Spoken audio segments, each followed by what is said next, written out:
নমস্কাৰ মই প্ৰণিতা লৈ আহিছো এই মুহূৰ্তৰ আটাইতকৈ ডাঙৰ খবৰ আপোনাৰ হাতত মাত্ৰ আৰু 10 দিন সময় আছে ঘোষণা কৰিছে মুখ্যমন্ত্ৰী গৰাকীয়ে যে ব্যৱসায়ৰ বাবে চৰকাৰে সহায় কৰিব আপোনাক ব্যৱসায়ৰ বাবে আপোনাক ধন দিয়া হ'ব তাৰ বাবে এপ্লিকেশন চলি আছে বৰ্তমান সময়ত বহুতে আবেদন কৰিছে আপুনি পিছ পৰি নাথাকিব আৰু মুখ্যমন্ত্ৰী ডক্টৰ হিমন্ত বিশ্ব শৰ্মাই ফেসবুক লাইভৰ জৰিয়তে ডাঙৰ খবৰটো এই মুহূৰ্তত দিছে সিএম ট্ৰিপল এট গৈ আপুনি এতিয়াই আবেদন কৰিব পাৰিব ইতিমধ্যে 50,000 যুৱক যুৱতীয়ে আবেদন কৰিছে এই কথা ঘোষণা কৰিছে মুখ্যমন্ত্ৰী ডক্টৰ হিমন্ত বিশ্ব শৰ্মাই লগতে তেওঁ কৈছে যে 28 ফেব্ৰুৱাৰী মনত ৰাখক 28 ফেব্ৰুৱাৰী অন্তিম দিন আবেদনৰ বাবে সিএম ট্ৰিপল এ অৰ্থাৎ মুখ্যমন্ত্ৰী আত্মনিৰ্ভৰ অসম অভিযানৰ জৰিয়তে এই আবেদন চলি আছে যিসকল যুৱক যুৱতীয়ে চাকৰি কৰিব বিচৰা নাই বা যিসকল যুৱক যুৱতীয়ে বেছি নপঢ়িলে তেওঁলোকে ব্যৱসায় কৰিব বিচাৰিছে কিন্তু ব্যৱসায়ৰ বাবে তেওঁলোকৰ হাতত কোনো ধৰণৰ জমা পুঁজি নাই তেওঁলোকক চৰকাৰে সহায় কৰিব ৰাজ সাহায্যযুক্ত ধন তেওঁলোকক দিয়া হ'ব ইফালে যিসকল চৰকাৰী চাকৰিয়াল আছে তেওঁলোকে কোনো মৰ্গেজ নিদিয়াকৈ লোন পাব এই কথা ইতিমধ্যে ঘোষণা কৰিছে মুখ্যমন্ত্ৰী গৰাকীয়ে মুখ্যমন্ত্ৰী ডক্টৰ হিমন্ত বিশ্ব শৰ্মাই ফেসবুক লাইভৰ জৰিয়তে কিছু মুহূৰ্তৰ পূৰ্বে এই ডাঙৰ ঘোষণা কৰিছে যে মনত ৰাখক 28 ফেব্ৰুৱাৰী আৰু মাত্ৰ 10 দিন সময় আছে ব্যৱসায় যদি কৰিব বিচাৰিছে আপুনি এতিয়াই আবেদন কৰক ৰাজ্যৰ লাখ লাখ যুৱতীৰ বাবে ডাঙৰ খবৰ দিলে মুখ্যমন্ত্ৰী ডক্টৰ হিমন্ত বিশ্ব শৰ্মাই আপোনাৰ হাতত মাত্ৰ আৰু 10 দিন সময় আছে মনত ৰাখক 28 ফেব্ৰুৱাৰীৰ পূৰ্বে আপুনি আবেদন কৰিবই লাগিব ব্যৱসায় বাণিজ্যৰ বাবে চৰকাৰে দিব টকা গতিকে পলম কিহৰ আপুনি এতিয়াই আবেদন কৰক আৰু চৰকাৰে আপোনাক সহায় কৰিবলৈ সম্পূৰ্ণৰূপে সাজু এতিয়াই কৰক সিএম ট্ৰিপল এট গৈ আবেদন সিএম ট্ৰিপল এট বুলি গুগলত সাৰ্চ কৰাৰ লগে লগে পোৰ্টেলটো খোল খাব আৰু আপুনি অনলাইন আবেদন কৰিব পাৰিব মুখ্যমন্ত্ৰী আত্মনিৰ্ভৰ আঁচনি আবেদন প্ৰক্ৰিয়া শেষ হ'ব 28 ফেব্ৰুৱাৰীত ঘোষণা কৰিছে মুখ্যমন্ত্ৰী ডক্টৰ হিমন্ত বিশ্ব শৰ্মাই বৰ্তমানলৈকে 50,000 যুৱকে সম্পূৰ্ণ কৰিছে আবেদন প্ৰক্ৰিয়া এই কথাও ফেসবুক লাইভত উল্লেখ কৰিছে মুখ্যমন্ত্ৰী গৰাকীয়ে যিসকলে এতিয়ালৈ আবেদন কৰা নাই তেওঁলোকক শীঘ্ৰেই আবেদন কৰাৰ বাবে আহ্বান জনাইছে মুখ্যমন্ত্ৰী ডক্টৰ হিমন্ত বিশ্ব শৰ্মাই গতিকে পলম কিহৰ এতিয়াই আপুনি আবেদন কৰক আপুনি ব্যৱসায়ৰ বাবে 2 লাখৰ পৰা 5 লাখ টকালৈ ধন পাব যিসকল গ্ৰেজুৱেট তেওঁলোকে 5 লাখ পাব বাকীসকলে 2 লাখ টকা লাভ কৰিব আবেদন সম্পূৰ্ণ কৰক আৰু ধন লওক চৰকাৰ সম্পূৰ্ণৰূপে সাজু সকলোকে উদ্যমী কৰাৰ বাবে চৰকাৰে লৈছে বিশেষ ব্যৱস্থা আপোনাৰ হাতত মাত্ৰ আৰু কেইটামান দিনহে আছে 10 দিন মাত্ৰ আপোনাৰ হাতত আছে গতিকে আবেদন সম্পূৰ্ণ কৰক এতিয়াই উদ্যমী যুৱক যুৱতীৰ হাৰথি হ'ব এই ধন উদ্যমী যুৱক যুৱতীৰ বাবে হাৰথি হ'বলৈ চৰকাৰে এই আঁচনি ৰূপায়ণ কৰিছে উদ্যমী যুৱক যুৱতীসকলে এতিয়াই আবেদন সম্পূৰ্ণ কৰক তেওঁলোকে আৰম্ভ কৰিব পাৰিব নিজা ব্যৱসায় তেওঁলোকে ষ্টাৰ্টআপ কৰি নিজৰ এটা জীৱন আৰম্ভ কৰিব পাৰিব 2 লাখৰ পৰা 5 লাখ টকালৈ ৰাজ সাহায্যযুক্ত ধন পাব ব্যৱসায়ৰ বাবে আৰু তাৰ বাবে সকলো প্ৰস্তুতি চৰকাৰে সম্পূৰ্ণ কৰিছে বুলি জানিব পৰা গৈছে আবেদন কৰিবলৈ আপুনি লগ ইন কৰক এতিয়া গুগল সাৰ্চ কৰক সকলোৰে হাতে হাতে স্মাৰ্টফোন আছে কম্পিউটাৰ বা ল্যাপটপৰ জৰিয়তে আবেদন কৰিব পাৰিব cmaaaa.assam.gov.in এই পোৰ্টেলটো খোল খাব খোল খোৱাৰ লগে লগে আপুনি যাব সাবমিট ইয়োৰ এপ্লিকেশনত ক্লিক কৰিলে ক্লিক কৰাৰ পাছত আপুনি আপোনাৰ তথ্যবোৰ পূৰণ কৰিব যেনেকৈ এখন অনলাইন ফৰ্ম থাকে সেই ফৰ্মখন আপুনি ফিল আপ কৰিব লাগিব নাম ঠিকনা ইত্যাদি আপুনি লিখিলে প্ৰকল্প প্ৰতিবেদন আপলোড কৰিব লাগিব আপুনি অনলাইন যেটা ফৰ্মখন ফিল আপ কৰিলে তাৰ পাছত প্ৰকল্প প্ৰতিবেদনটো আপলোড কৰিলে আৰু তাৰ পাছতে সেভ এণ্ড নেক্সট ক্লিক কৰক সেভ কৰি ৰাখিলে অৰ্থাৎ আপোনাৰ যিখন এপ্লিকেশন হ'ল সেই এপ্লিকেশনখন আপুনি নিজৰ মোবাইলত বা ডেস্কটপত সেভ কৰি ৰাখিলে আৰু ইয়াৰ পাছতে অনুষ্ঠিত হ'ব সাক্ষাৎকাৰ পোনপটীয়াকৈ সাক্ষাৎকাৰ হ'ব আৰু এই সাক্ষাৎকাৰত আপুনি পাছ কৰা মানেই টকা পাব ৭৫,০০০ যুৱক যুৱতী নিৰ্বাচিত হ'ব এই আঁচনিৰ বাবে মাত্ৰ ৫০,০০০ আবেদন কৰিছে কি ঠিক আপুনিও পাই যাব পাৰে আবেদন কৰক ইয়াৰ উপৰি 1 লাখ যুৱক যুৱতীয়ে ভৱিষ্যতে এই আঁচনিৰ সুবিধা লাভ কৰিব বুলি উল্লেখ কৰিছে মুখ্যমন্ত্ৰী গৰাকীয়ে মুখ্যমন্ত্ৰী ডক্টৰ হিমন্ত বিশ্ব শৰ্মাই ডাঙৰ ঘোষণা কৰিছে ফেসবুক লাইভত তেওঁ কি ক'লে শুনক মুখ্যমন্ত্ৰীৰ আত্মনিৰ্ভৰ অসম অভিযানৰ এতিয়া আবেদনৰ সময় চলি আছে অহা 28 ফেব্ৰুৱাৰীত এই আবেদনৰ সময় শেষ হ'ব আজিৰ মুহূৰ্তলৈকে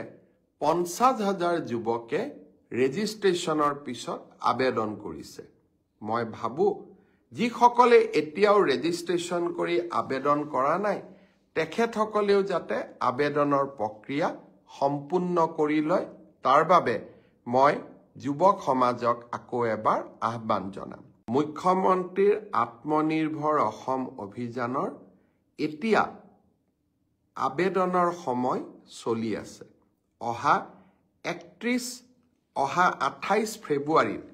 এই আবেদনৰ সময় শেষ হ'ব আজিৰ মুহূৰ্তলৈকে 50,000 যুৱকে ৰেজিষ্ট্ৰেশ্যনৰ পিছত আবেদন কৰিছে মই ভাবো যিসকলে এতিয়াও ৰেজিষ্ট্ৰেশ্যন কৰি আবেদন কৰা নাই তেখেতসকলেও যাতে আবেদনৰ প্ৰক্ৰিয়া সম্পূৰ্ণ কৰি লয় তাৰ বাবে মই যুৱক সমাজক আকৌ এবাৰ আহ্বান জনাম মুখ্যমন্ত্ৰীৰ আত্মনিৰ্ভৰ অসম অভিযানৰ এতিয়া আবেদনৰ সময় চলি আছে অহা 28 ফেব্ৰুৱাৰীত এই আবেদনৰ সময় শেষ হ'ব আজিৰ মুহূৰ্তলৈকে 50,000 যুৱকে ৰেজিষ্ট্ৰেশ্যনৰ পিছত আবেদন কৰিছে মই ভাবো যিসকলে এতিয়াও ৰেজিষ্ট্ৰেশ্যন কৰি আবেদন কৰা নাই তেখেতসকলেও যাতে আবেদনৰ প্ৰক্ৰিয়া সম্পূৰ্ণ কৰি লয় তাৰ বাবে মই যুৱক সমাজক আকৌ এবাৰ আহ্বান জনাম মুখ্যমন্ত্ৰীৰ আত্মনিৰ্ভৰ অসম অভিযানৰ এতিয়া আবেদনৰ সময় চলি আছে অহা 28 ফেব্ৰুৱাৰীত এই আবেদনৰ সময় শেষ হ'ব আজিৰ মুহূৰ্তলৈকে 50,000 যুৱকে ৰেজিষ্ট্ৰেশ্যনৰ পিছত আবেদন কৰিছে মই ভাবো যিসকলে এতিয়াও ৰেজিষ্ট্ৰেশ্যন কৰি আবেদন কৰা নাই তেখেতসকলেও যাতে আবেদনৰ প্ৰক্ৰিয়া সম্পূৰ্ণ কৰি লয় তাৰ বাবে মই যুৱক সমাজক আকৌ এবাৰ আহ্বান জনাম মুখ্যমন্ত্ৰীৰ আত্মনিৰ্ভৰ অসম অভিযানৰ এতিয়া আবেদনৰ সময় চলি আছে অহা 28 ফেব্ৰুৱাৰীত এই আবেদনৰ সময় শেষ হ'ব আজিৰ মুহূৰ্তলৈকে 50,000 যুৱকে ৰেজিষ্ট্ৰেশ্যনৰ পিছত আবেদন কৰিছে মই ভাবো যিসকলে এতিয়াও ৰেজিষ্ট্ৰেশ্যন কৰি আবেদন কৰা নাই তেখেতসকলেও যাতে আবেদনৰ প্ৰক্ৰিয়া সম্পূৰ্ণ কৰি লয় তাৰ বাবে মই যুৱক সমাজক আকৌ এবাৰ আহ্বান জনাম মুখ্যমন্ত্ৰীৰ আত্মনিৰ্ভৰ অসম অভিযানৰ এতিয়া আবেদনৰ সময় চলি আছে অহা 28 ফেব্ৰুৱাৰীত এই আবেদনৰ সময় শেষ হ'ব আজিৰ মুহূৰ্তলৈকে 50,000 যুৱকে ৰেজিষ্ট্ৰেশ্যনৰ পিছত আবেদন কৰিছে মই ভাবো যিসকলে এতিয়াও ৰেজিষ্ট্ৰেশ্যন কৰি আবেদন কৰা নাই তেখেতসকলেও যাতে আবেদনৰ প্ৰক্ৰিয়া সম্পূৰ্ণ কৰি লয় তাৰ বাবে মই যুৱক সমাজক আকৌ এবাৰ আহ্বান জনাম মুখ্যমন্ত্ৰীৰ আত্মনিৰ্ভৰ অসম অভিযানৰ এতিয়া আবেদনৰ সময় চলি আছে অহা 28 ফেব্ৰুৱাৰীত এই আবেদনৰ সময় শেষ হ'ব আজিৰ মুহূৰ্তলৈকে 50,000 যুৱকে ৰেজিষ্ট্ৰেশ্যনৰ পিছত আবেদন কৰিছে মই ভাবো